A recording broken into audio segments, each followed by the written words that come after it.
Hoy vamos a ver uno de los capítulos más importantes en la historia de Francia y de Occidente. Hoy vamos a ver la Revolución Francesa.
La historia tiene bestsellers también, o sea, momentos cumbres, y pocos capítulos han tenido tanta influencia en la cultura del mundo, en la política, en la formación de los estados, en la creación del mundo moderno, en los derechos humanos, en la igualdad, en todo.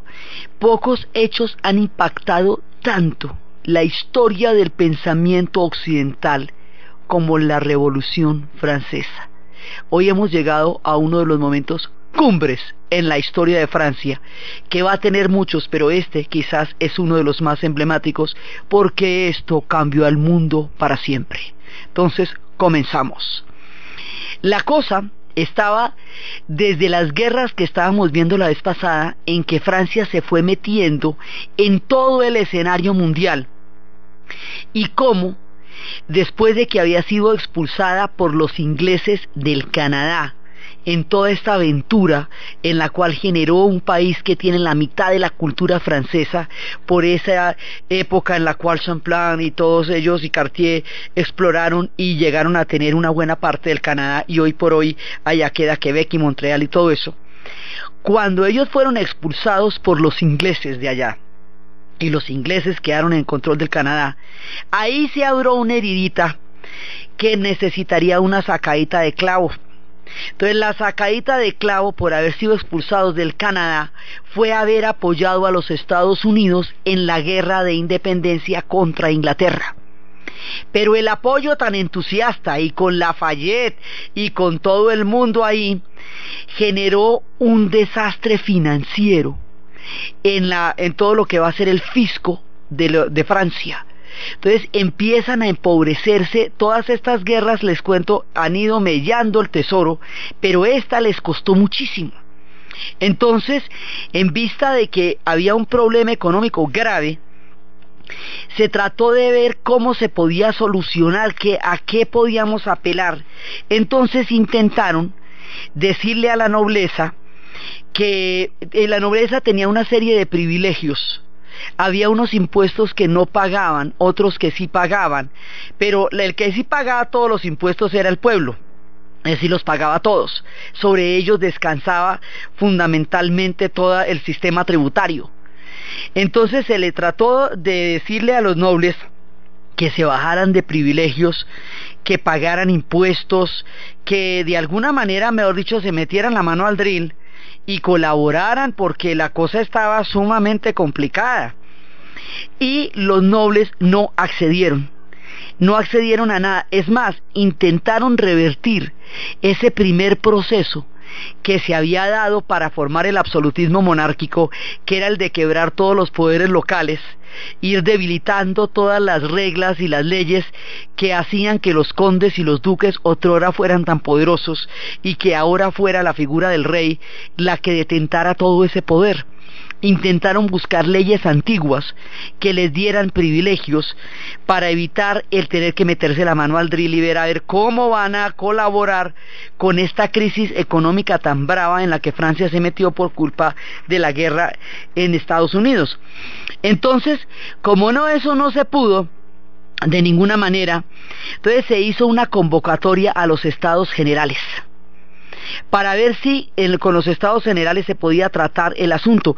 Además, porque los nobles, al tratar de echarse de para atrás y buscar privilegios antiguos en otras leyes, esos privilegios antiguos hacían que cayera el peso sobre los campesinos. Tierras, por ejemplo, baldías o tierras que los campesinos estaban usando en un momento dado podrían ser retomadas por los nobles si hacían valer una ley de esas. O sea, este sistema de la nobleza de rebelarse contra su contribución a sacar a Francia de la crisis hizo que el tema recayera más sobre el pueblo y sobre los campesinos, por un lado, y por el otro lado hubo lo que llamaban la guerra de las harinas, porque hubo escasez de comida. Suele suceder que las crisis económicas están acompañadas de malas cosechas. ¿Por qué? No tengo ni idea, pero pasa con frecuencia. Entonces la cosecha fue pésima, entonces había hambre, hubo guerras por las harinas, por el pan, y la actitud de la nobleza francamente no colaboraba en un momento de esos, sino que hacía la cosa mucho más complicada. Entonces, el antiguo régimen tenía lo que llaman los estados generales, estaban compuestos por el clero, la nobleza y el pueblo. Y el pueblo pues eran los plebeyos, es decir, todos aquellos que no tenían títulos nobiliarios, y también estaban unos que estaban empezando a emerger económicamente, pero básicamente eran esos tres estados. Entonces, los estados generales no se habían vuelto a convocar desde hacía más de 150 años, el tema no se había vuelto a tratar, pero en vista de la crisis tan brava en la que están metidos, hubo una convocatoria a los estados generales a ver si desde ahí se puede hacer alguna cosa. Entre los estados también había gremios, ciudades, estaban diferentes estamentos, pero eran básicamente ellos tres. Se convocan los estados generales a ver cómo le podemos hacer, pero aquí, cuando ya están convocados los estados generales, de pronto el pueblo se está dando cuenta que ahí no hay un tema, digamos, de la monarquía contra la nobleza por los impuestos, sino más bien hay un tema del pueblo contra el clero y la nobleza y la monarquía, o sea, los otros dos estados, porque los otros dos estados derivan su existencia del pueblo, y eso es lo que el pueblo se va a dar cuenta en la convocatoria de los estados generales.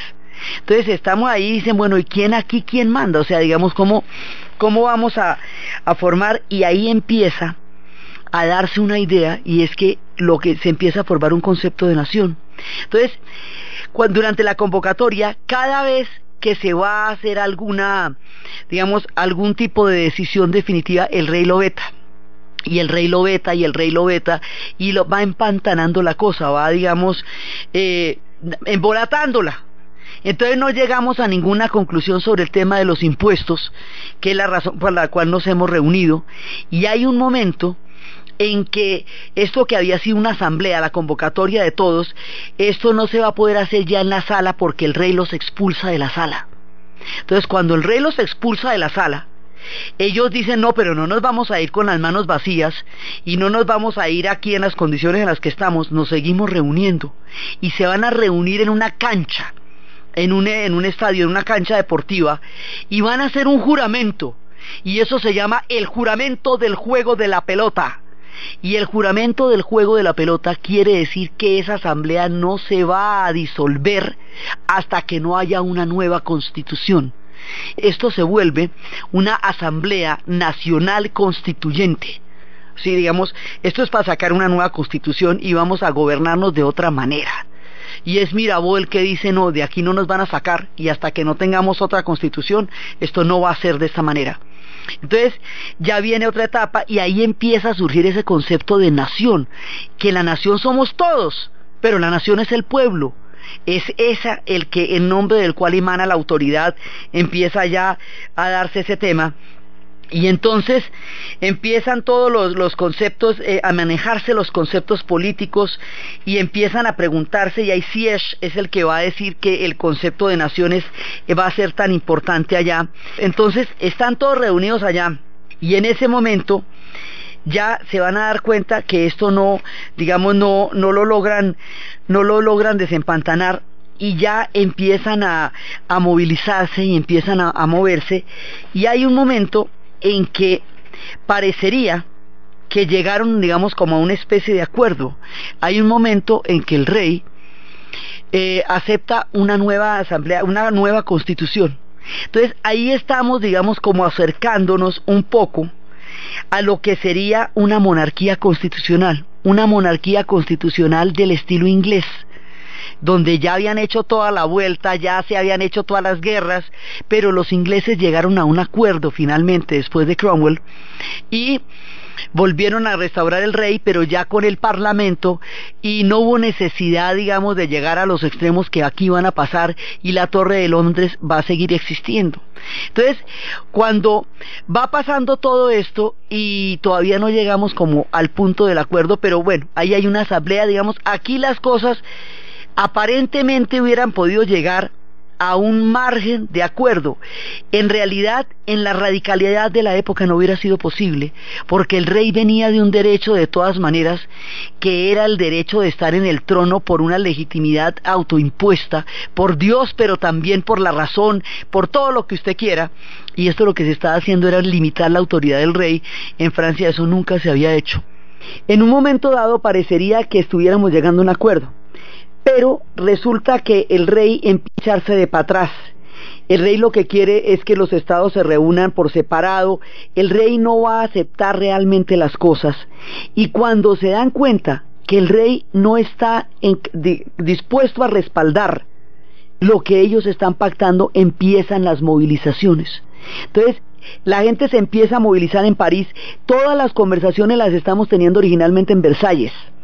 En París, les sans-culottes, la gente sin pantalones, la gente del común, sin pantalones en el sentido de sin sacoleva, sin trajes elegantes, se empieza a levantar porque considera que con el rey no van a poder llegar a ninguna parte, que el hombre no les va a cumplir.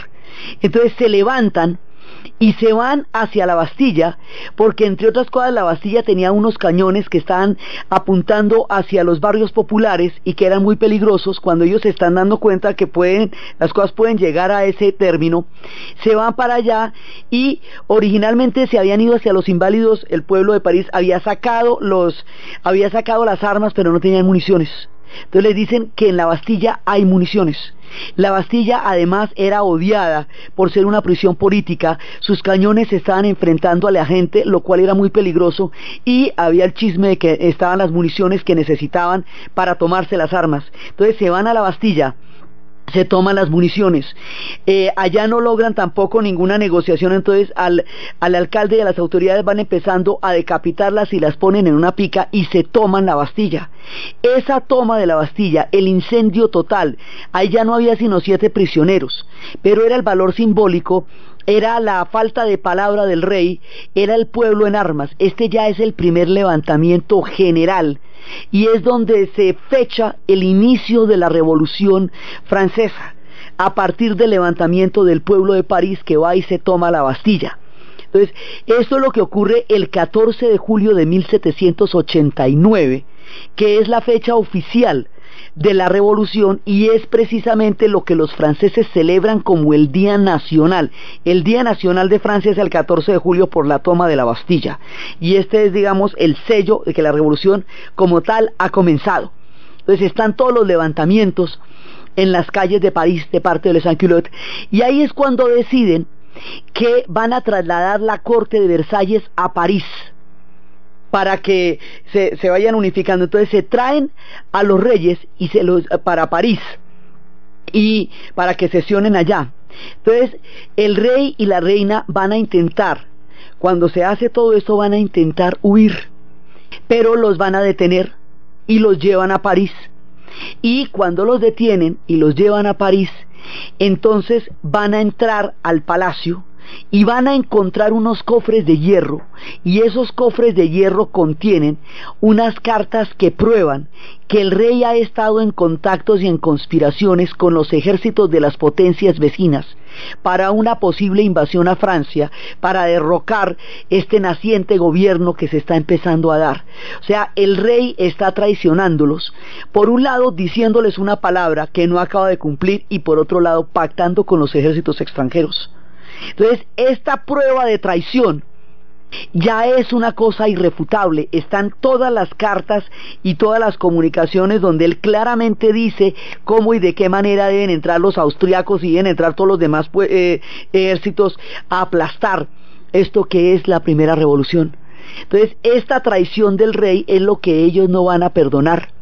Ahí sí, mejor dicho, téngase, porque cuando ya descubrieron que el rey no solamente no estaba cumpliendo su palabra, sino que estaba fraguando una conspiración y una traición, entonces sí va a empezar todo lo que va a ser el levantamiento popular, y va a empezar todo lo que es la turba matando a la nobleza, y va a empezar toda la sangre de la revolución, digamos, se desata también cuando van a empezar en todo esto. Ya había habido levantamientos grandes, y ya durante la toma de la Bastilla habían matado bastante gente del pueblo en el levantamiento, pero ahora, con la traición del rey, ya esto se vuelve una cosa generalizada, y ya es cuando empieza toda la persecución a la nobleza, a toda la nobleza como clase, dentro de parte de lo que va a ser el terror en toda esa época.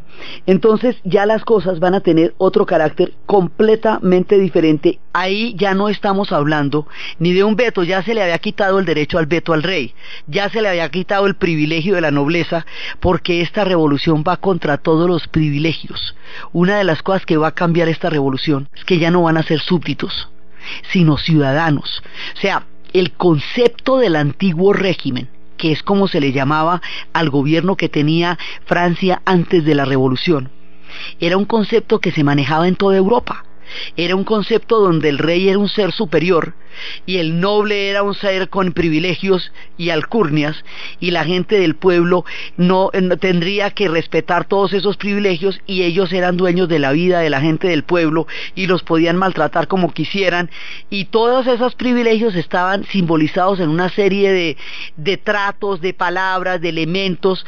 Aquí se van a acabar todos los privilegios, porque aquí viene un concepto que se llama el del ciudadano, y esto es el concepto de la igualdad. De aquí para adelante todo el mundo va a ser igual a todo el mundo, y ese cuento no nos lo habían echado hace mucho tiempo, porque en los romanos había esclavitud, y en los griegos también, y ciudadanos griegos eran los nacidos de padre y madre ateniense, nacidos en suelo ateniense.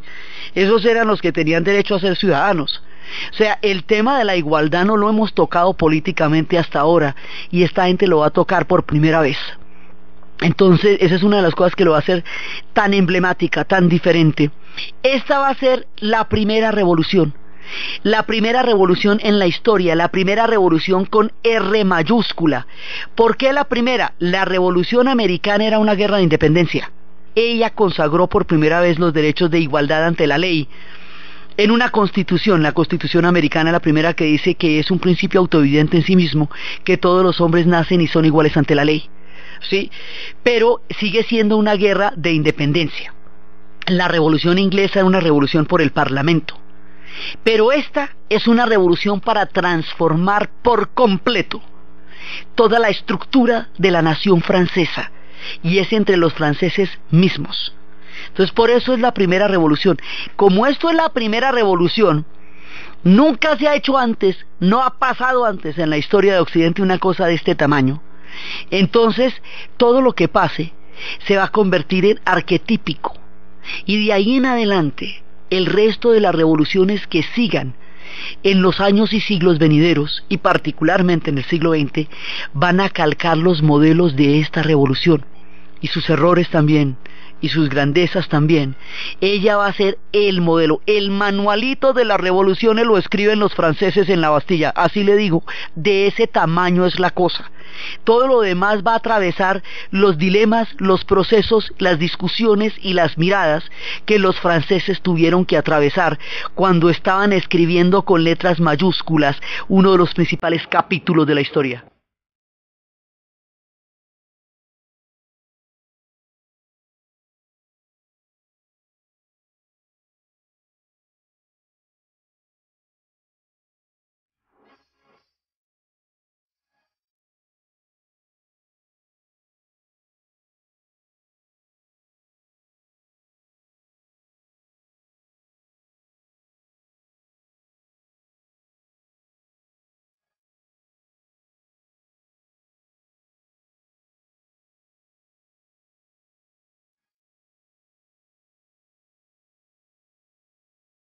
Entonces, ya en ese momento, estamos en otro periodo que se llama la convención. O sea, ya a partir del momento en que estamos entrando en esta etapa, ya no estamos ni en la Asamblea General, sino estamos en la convención. Es que esto tiene una serie de etapas de la Asamblea, de la convención, sí, que van a determinar la manera como esto queda en la historia. Después de la Asamblea, primero la Asamblea Nacional Constituyente, luego la convención, luego el directorio y luego el consulado.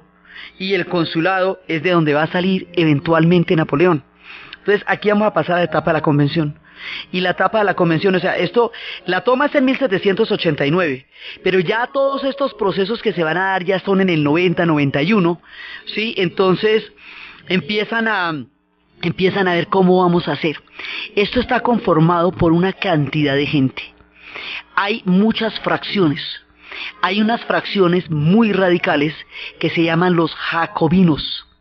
Y los jacobinos están conformados por un grupo que se llaman los sans-culottes. Los sans-culottes son sería algo así como los sin pantalones, porque no tenían las sacoleas ni los vestidos elegantes de la época. Era la gente que ejercía los oficios, era la gente del pueblo que tenía una manera de vestir mucho más tosca. Por eso se llama los sin pantalones, los sans-culottes. Ellos fundamentalmente conformaban los jacobinos.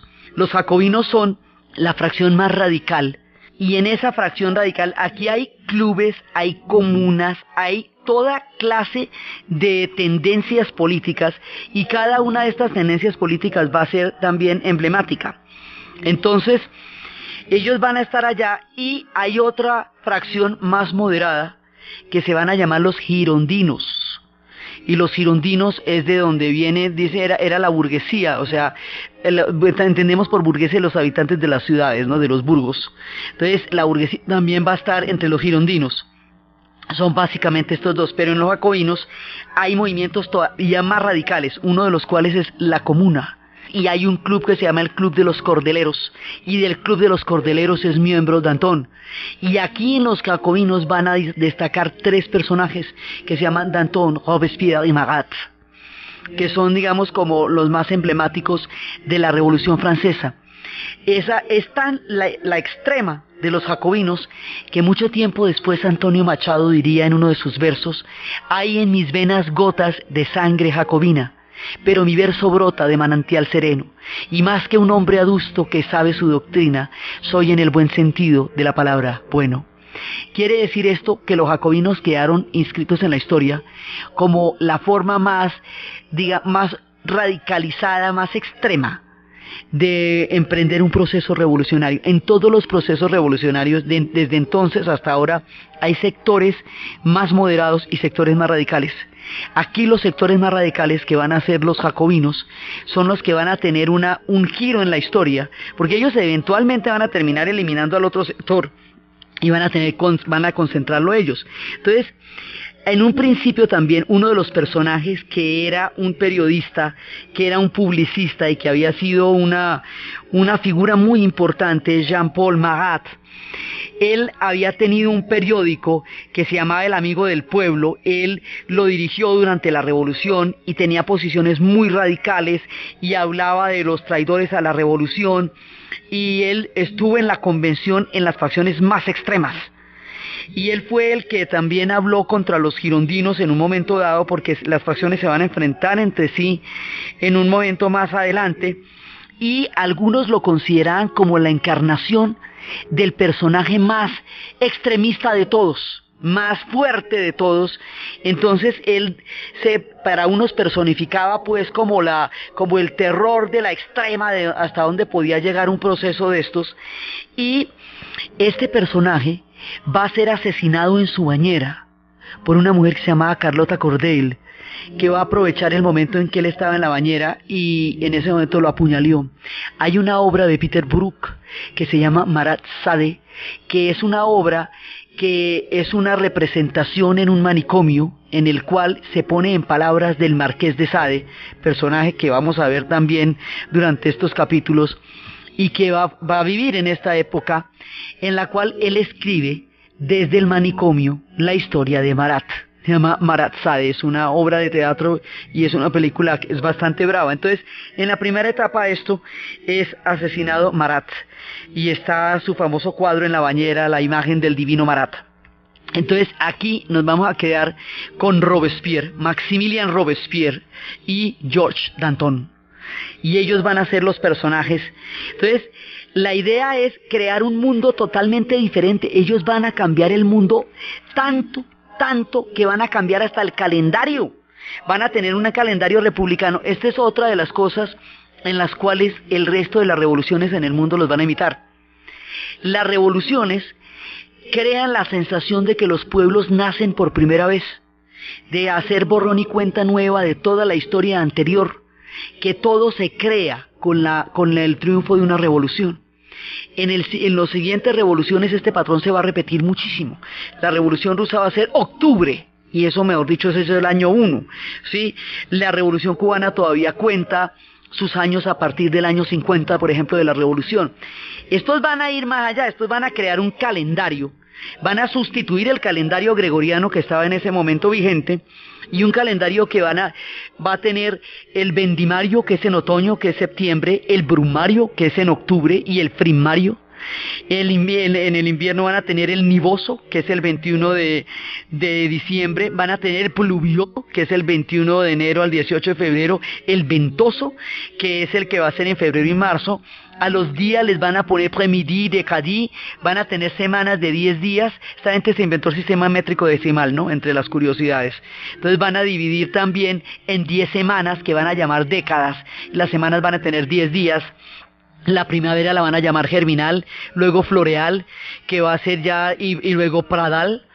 Y el verano lo van a llamar misidor, termidor y fructidor. Y van a tener días festivos adicionales que son del virtud, del genio, del trabajo, de la opinión, de las recompensas y la gran fiesta de la revolución. Entonces van a cambiar todo, van a desacralizar todos los símbolos religiosos y van a cambiarlos por símbolos naturales o por símbolos cívicos. Van a utilizar el gorro frigio, porque ese gorro era el que usaban los esclavos en el tiempo de los romanos cuando adquirían su libertad. Entonces la característica va a ser el gorro frigio. Van a tener el lema de la libertad, la igualdad y la fraternidad. Y van a institucionalizar estas palabras en las páginas de la historia. Y esto se va a ejemplificar en los 3 colores, el blanco, el azul y el rojo, que son los colores de la bandera francesa. Y van a tener esas bandas con los colores de la bandera francesa y el gorro frigio, y van a constituir guardias de la revolución, y van a tener comunas, y las comunas van a tener comités, y van a tener comunas, y van a tener guardias. Y los guardias van a ser patrullas revolucionarias, y las patrullas revolucionarias van a estar custodiando a todo el mundo y entrando a todas partes, y se van a establecer también regímenes policivos de inteligencia para ver qué está pasando y quién está conspirando. Entonces van a pasar muchas cosas acá. Entonces hay una parte en que ellos se vienen contra la nobleza, y hay un momento después de haber comprobado la traición del rey, a partir de las cartas que se le encuentran en el Palacio de las Tullerías, en los cofres. Ahí es cuando se va a reunir la convención y va a decidir la decapitación del rey. Y ahí, cuando decapitan a Luis XVI, téngase que ahí empezó.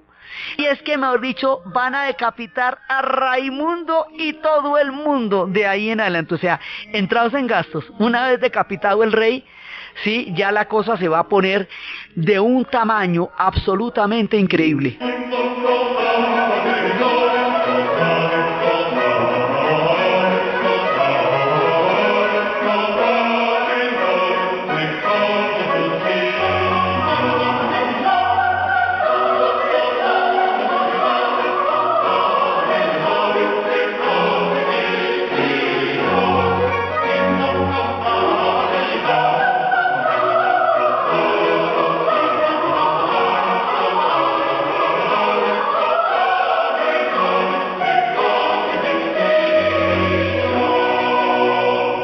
Después, unos meses después, va a caer María Antonieta.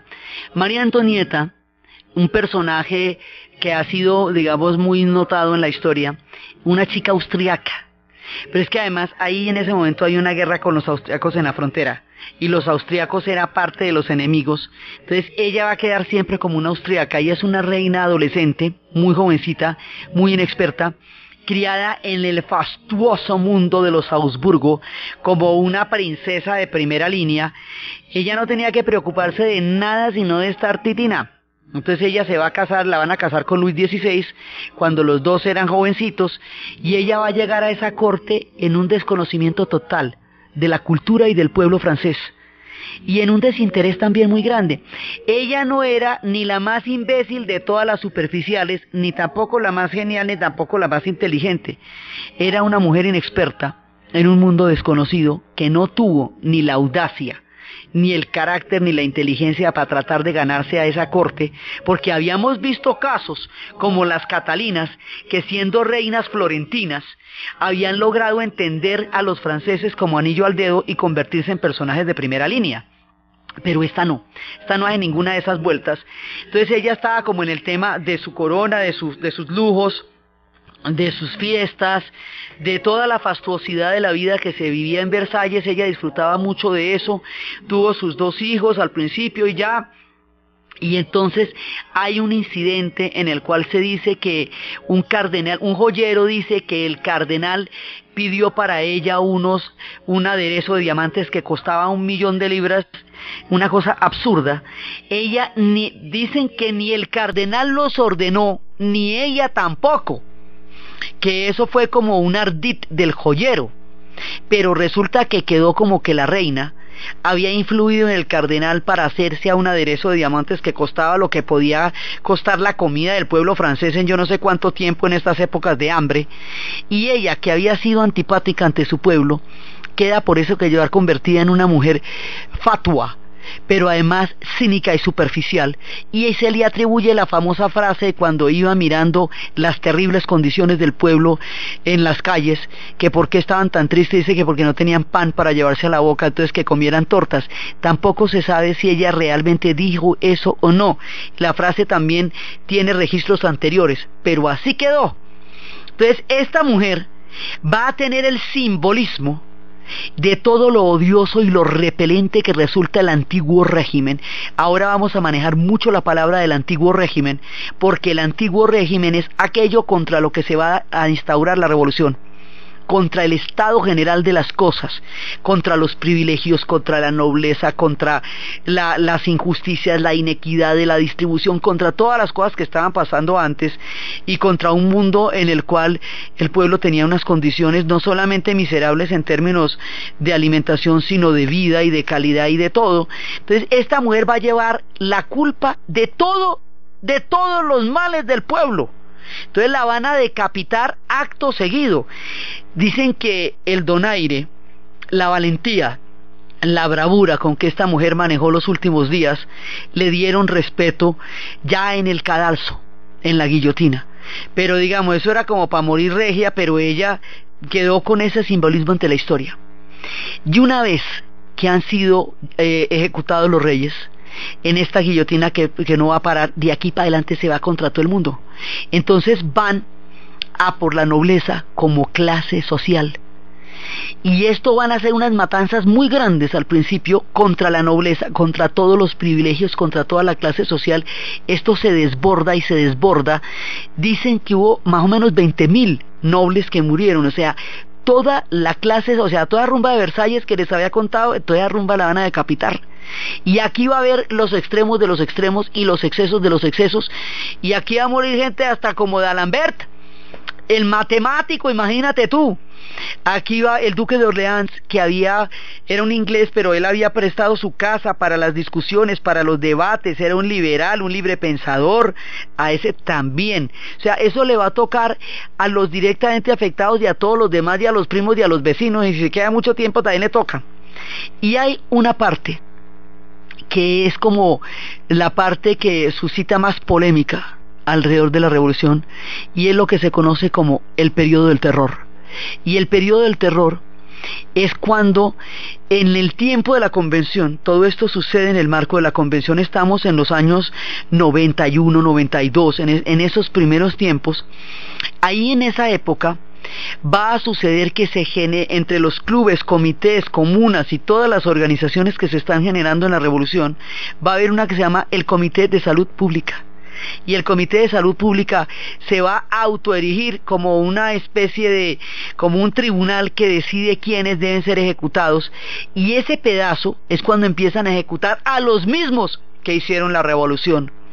Y ahí se presenta una paradoja terrible, porque es cuando está la famosa frase de que la revolución es como Cronos, que devora a sus propios hijos, emulando el mito griego en el cual el dios Cronos, una vez que tiene sus hijos, los devora. Una vez que Gaia va a tener sus hijos, los va a devorar, como lo había hecho también su padre Uranos.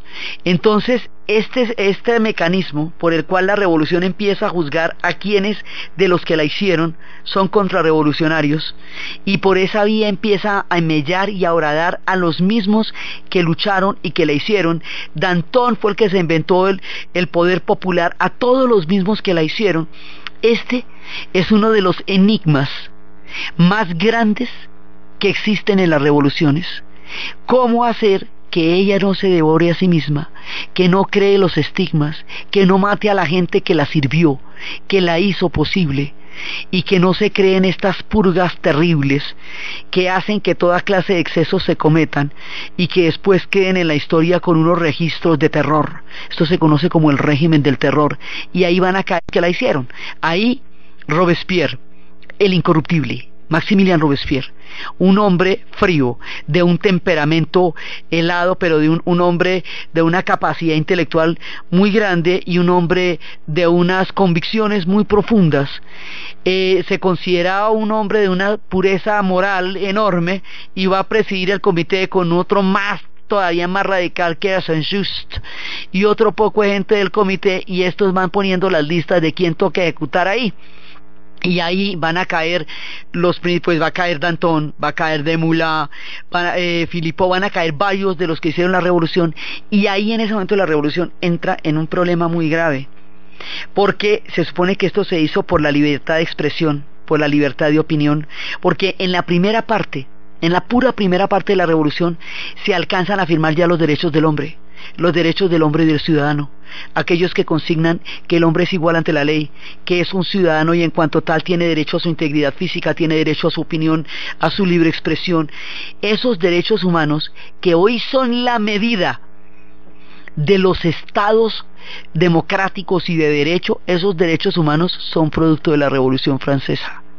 Sí, eso, digamos, de ahí en adelante el ciudadano va a ser la nueva categoría con la cual nos vamos a referir a la política. Estas ideas son las que les digo que van a ser transmitidas a través de Miranda, a través de Espejo y a través de Antonio Nariño a América Latina, y va a hacer que en América Latina la independencia tenga el sabor de estas ideas de la Revolución Francesa. O sea, son el antecedente directo de nuestro proceso de independencia, es esta revolución de la que estamos hablando, y es la traducción de estos textos por Nariño la que nos va a poner en contacto con lo que estaba pasando y pasó en Francia. Entonces, hay una paradoja terrible, y es que la revolución que está produciendo estos derechos en este momento se encuentra, en este particular momento de la historia, se encuentra empantanada en un proceso en el que se devora a sí misma a través del régimen del terror, y la guillotina no paraba, y la guillotina se la inventó un médico para hacer una muerte más piadosa, porque el tipo de ejecuciones que les hemos contado en esta serie son de apagarse e irse, pues la que le habíamos visto que pasó con el hombre que asesinó a Enrique de Navarra, que fue emblemática. Entonces la idea era una muerte rápida, pues él también murió guillotinado, todo el mundo murió guillotinado, se les fue la mano, se salió de todo cauce, ya nadie la podía controlar, el comité estaba completamente, ya nadie le podía decir al comité que se le había ido la mano al comité, ¿sí? Porque es que además esto cuando se hizo nadie sabía para dónde iba. Las revoluciones cuando se hacen, normalmente no es que tengan un guión, pero es que esta es la primera.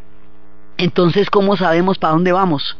Entonces empiezan la lucha de las fracciones. Primero que todo logran ya, digamos, desactivar a la fracción de los girondinos, que era en la montaña, por el punto donde se hacían físicamente en la convención. Ellos se hacían en la montaña, los otros se hacían al otro lado, y abajo que era la llanura. Entonces a esos girondinos es a los primeros que van a acabar, ¿sí? Y luego se empiezan a acabar entre sí. O sea, primero acaban con la nobleza, luego acaban con los girondinos, y luego van a acabar entre sí, ya que es el régimen del terror. Cuando Robespierre da la orden de ejecución de Danton, siendo ellos los artífices, digamos, los protagonistas juntos de la revolución, en ese momento él escribe su propio fin, porque después a él le van a disparar en la mandíbula y le van a decir: la sangre de Danton te ahoga, Robespierre. Y él también va a ser guillotinado, y con la guillotina de Robespierre termina el régimen del terror, que es el episodio más controvertido de la Revolución Francesa, porque fue el momento en que se dio esta purga interna, y dice, bueno, pero esto se salió de todo control y nadie les podía decir nada, y empezaron a confiscar prensa, y resulta que la revolución se hizo por la libertad de prensa, por la libertad de expresión.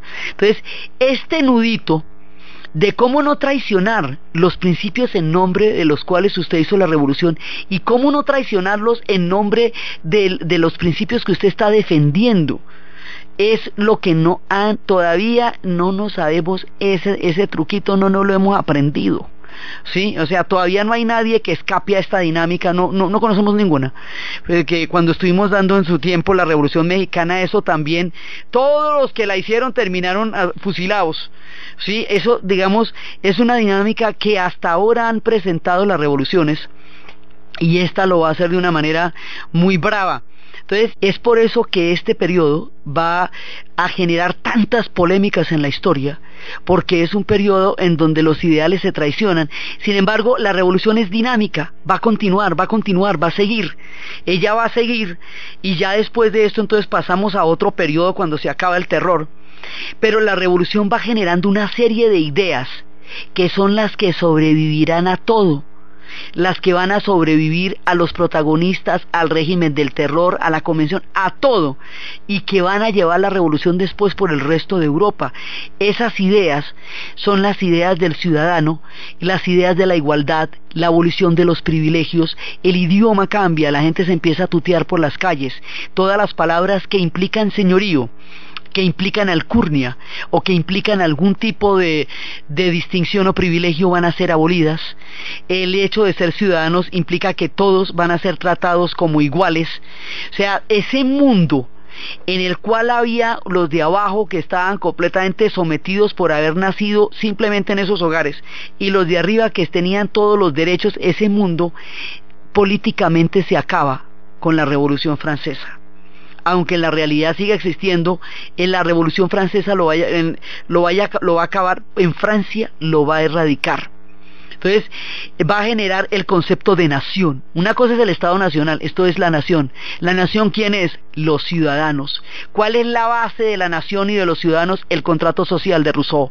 Detrás de esto están las ideas de la Ilustración. Detrás de la libertad de expresión está Voltaire. Detrás del concepto de nación está el contrato social y las palabras de Sieyès, que más adelante junto con Talleyrand y con Napoleón van a crear el Directorio.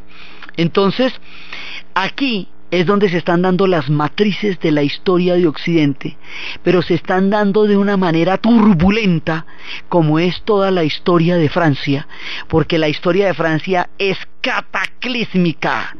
Y esto lleva, digamos, a todo un pueblo en armas, en comités, en patrullas, en cuadras, todo el mundo llamándose ciudadano, todo el mundo con el gorro frigio, las prisiones atestadas de gente, la conciliarie esperando las ejecuciones, pero también fue toda la discusión y las ideas durante toda la época de la convención, cómo se va a generar esto, cómo se va a llamar, cómo se va a tratar la gente, cómo van a ser los estados de aquí en adelante. ¿Qué es esto que estamos haciendo? Esto que estamos haciendo es una revolución, y como no tiene ningún antecedente, se la están inventando poco a poco en en medio de la marea de la historia. Mientras tanto, las monarquías de Europa sí estaban realmente en una conspiración, y el rey sí estaba conspirando, porque a ninguna monarquía de Europa le va a convenir que una revolución de estas vaya a triunfar. No ve que amenaza todo el orden de los europeos que llevaban en esos tronos de 700 y 600 años, para que llegue esta gente con este cuento de la igualdad y que la soberanía popular es el origen del pueblo, de la legitimidad del poder y no del derecho divino, y que la diosa razón va a ser entronizada como aquella que va a regir todos los destinos y todos los actos. Pero si la diosa razón lleva el terror, ¿qué está pasando con eso?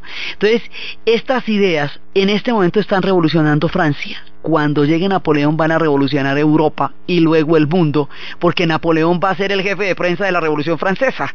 Digamos, lo que Alejandro fue al mundo griego, Napoleón lo va a hacer al mundo de la revolución. Alejandro Magno le contó a todo el mundo lo que los griegos eran. A través de su travesía de 4 millones de kilómetros hasta la India, fue contando la cultura griega, y así fue que la universalizó. Lo mismo va a hacer a su manera Napoleón. Va a ir por toda Europa y sus ejércitos llevarán las historias de la revolución hasta los confines del continente, y en todos lados habrá sans-culottes, y en todos lados habrá pueblos que lo sigan, que lo adoren y que lo veneren cuando lo vean pasar, con estas ideas detrás, que son la reforma agraria, que son la educación masiva, que son el liceo, el bachillerato, porque es que estos son hijos de la Ilustración. Entonces, como son hijos de la Ilustración, pues esto es un proyecto pedagógico también. Por eso, una de las cosas que va a ser más importante cuando llegue a nuestro relato Napoleón, y es por la que menos se le conoce, es por la institución del bachillerato, la educación secundaria para el pueblo francés. O sea, educar al pueblo para que conozca sus derechos, como lo quiso hacer Diderot. O sea, esta es una hija de la Ilustración, y no la podemos comprender si no estamos permanentemente retomando a todos estos personajes que nos hablaron de estas ideas en capítulos anteriores.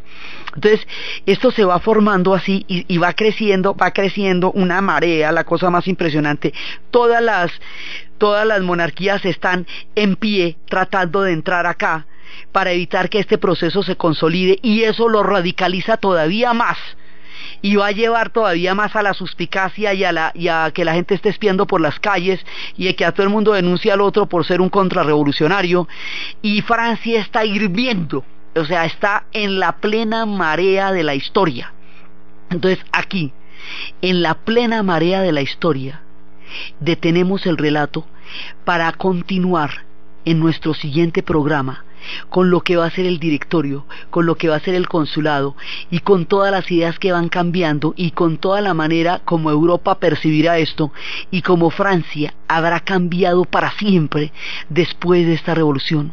Entonces, desde los espacios de los jacobinos, de la toma de la Bastilla, desde los espacios de los ciudadanos, de las comunas en las calles, de Danton, Robespierre, Marat, y las páginas de la historia que se están volteando para siempre y de una manera irreversible en la historia de Occidente, a través de los sucesos de Francia, en la Revolución Francesa, en la narración Diana Uribe, en la producción Jessy Rodríguez, y para ustedes, feliz fin de semana.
el tema no se había vuelto a tratar, pero en vista de la crisis tan brava en la que están metidos, hubo una convocatoria a los estados generales a ver si desde ahí se puede hacer alguna cosa. Entre los estados también había gremios, ciudades, estaban diferentes estamentos, pero eran básicamente ellos tres. Se convocan los estados generales a ver cómo le podemos hacer, pero aquí, cuando ya están convocados los estados generales, de pronto el pueblo se está dando cuenta que ahí no hay un tema, digamos, de la monarquía contra la nobleza por los impuestos, sino más bien hay un tema del pueblo contra el clero y la nobleza y la monarquía, o sea, los otros dos estados, porque los otros dos estados derivan su existencia del pueblo, y eso es lo que el pueblo se va a dar cuenta en la convocatoria de los estados generales. Entonces estamos ahí y dicen, bueno, ¿y quién aquí, quién manda? O sea, digamos, ¿cómo vamos a formar? Y ahí empieza a darse una idea, y es que lo que se empieza a formar un concepto de nación. Entonces, durante la convocatoria, cada vez que se va a hacer alguna, digamos, algún tipo de decisión definitiva, el rey lo veta. Y el rey lo veta, y el rey lo veta, y lo va empantanando la cosa, va, digamos, embolatándola. Entonces no llegamos a ninguna conclusión sobre el tema de los impuestos, que es la razón por la cual nos hemos reunido, y hay un momento en que esto que había sido una asamblea, la convocatoria de todos, esto no se va a poder hacer ya en la sala porque el rey los expulsa de la sala. Entonces cuando el rey los expulsa de la sala, ellos dicen, no, pero no nos vamos a ir con las manos vacías y no nos vamos a ir aquí en las condiciones en las que estamos, nos seguimos reuniendo. Hoy vamos a ver uno de los capítulos más importantes en la historia de Francia y de Occidente. Hoy vamos a ver la Revolución Francesa.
La historia tiene bestsellers también, o sea, momentos cumbres, y pocos capítulos han tenido tanta influencia en la cultura del mundo, en la política, en la formación de los estados, en la creación del mundo moderno, en los derechos humanos, en la igualdad, en todo.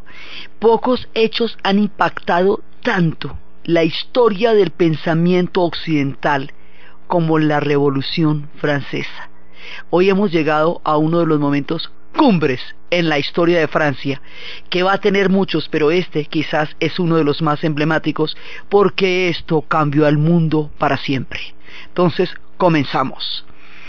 La cosa estaba desde las guerras que estábamos viendo la vez pasada, en que Francia se fue metiendo en todo el escenario mundial, y cómo después de que había sido expulsada por los ingleses del Canadá, en toda esta aventura en la cual generó un país que tiene la mitad de la cultura francesa, por esa época en la cual Champlain y todos ellos y Cartier exploraron y llegaron a tener una buena parte del Canadá, y hoy por hoy allá queda Quebec y Montreal y todo eso. Cuando ellos fueron expulsados por los ingleses de allá, y los ingleses quedaron en control del Canadá, ahí se abrió una heridita que necesitaría una sacadita de clavo. Entonces la sacadita de clavo por haber sido expulsados del Canadá fue haber apoyado a los Estados Unidos en la guerra de independencia contra Inglaterra. Pero el apoyo tan entusiasta y con Lafayette y con todo el mundo ahí generó un desastre financiero en todo lo que va a ser el fisco de Francia. Entonces empiezan a empobrecerse. Todas estas guerras, les cuento, han ido mellando el tesoro, pero esta les costó muchísimo. Entonces, en vista de que había un problema económico grave, se trató de ver cómo se podía solucionar, a qué podíamos apelar. Entonces intentaron decirle a la nobleza que la nobleza tenía una serie de privilegios. Había unos impuestos que no pagaban, otros que sí pagaban, pero el que sí pagaba todos los impuestos era el pueblo. Es decir, los pagaba todos. Sobre ellos descansaba fundamentalmente todo el sistema tributario. Entonces se le trató de decirle a los nobles que se bajaran de privilegios, que pagaran impuestos, que de alguna manera, mejor dicho, se metieran la mano al drill y colaboraran, porque la cosa estaba sumamente complicada. Y los nobles no accedieron a nada. Es más, intentaron revertir ese primer proceso que se había dado para formar el absolutismo monárquico, que era el de quebrar todos los poderes locales, ir debilitando todas las reglas y las leyes que hacían que los condes y los duques otrora fueran tan poderosos, y que ahora fuera la figura del rey la que detentara todo ese poder. Intentaron buscar leyes antiguas que les dieran privilegios para evitar el tener que meterse la mano al drill y ver a ver cómo van a colaborar con esta crisis económica tan brava en la que Francia se metió por culpa de la guerra en Estados Unidos.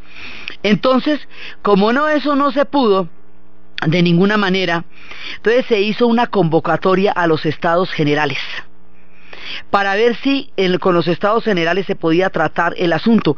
Además, porque los nobles, al tratar de echarse de para atrás y buscar privilegios antiguos en otras leyes, esos privilegios antiguos hacían que cayera el peso sobre los campesinos.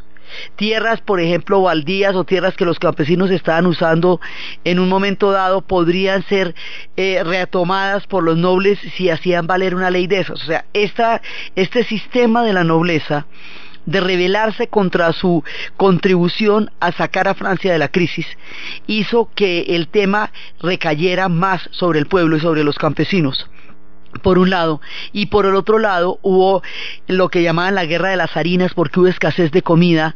Suele suceder que las crisis económicas están acompañadas de malas cosechas. ¿Por qué? No tengo ni idea, pero pasa con frecuencia. Entonces la cosecha fue pésima, entonces había hambre, hubo guerras por las harinas, por el pan, y la actitud de la nobleza francamente no colaboraba en un momento de esos, sino que hacía la cosa mucho más complicada. Entonces, el antiguo régimen tenía lo que llaman los Estados Generales. Estaban compuestos por el clero, la nobleza y el pueblo.